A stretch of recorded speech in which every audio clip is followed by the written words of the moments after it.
In the Valley of Elah, a scene of tension unfolds. One side the army of Israel paralyzed by fear, on the other, the mighty Philistines, led by a champion of immense stature. This was Goliath of Gath, a giant clad in bronze, whose voice thundered across the valley, mocking the Israelites and their God.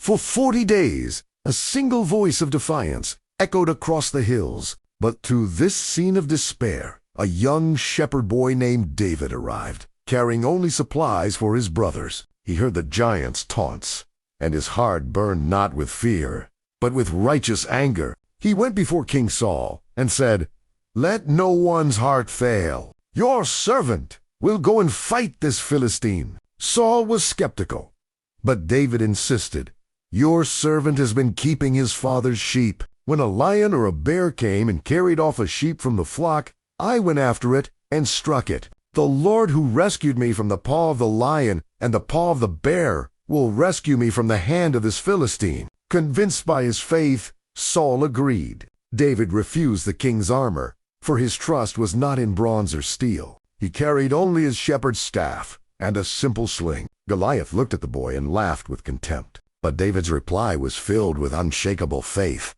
"You come to me with a sword and a spear, but I come to you in the name of the Lord Almighty." With a single well-aimed stone from his sling, David struck the giant on the forehead. The champion of the Philistines stumbled and fell, face down, to the earth. David then ran and stood over him. He took hold of Goliath's own sword, drew it from its sheath, and with it cut off the giant's head. When the Philistines saw that their hero was dead, they turned and ran in terror. The men of Israel and Judah surged forward with a shout and pursued them. The story of David and Goliath is more than a tale of an underdog. It's a powerful lesson that true strength is not measured in physical size, but in the depth of our faith. It shows that with courage and trust in God, any obstacle can be overcome. If this stirs you to face your own giants, trusting in the living God, type Amen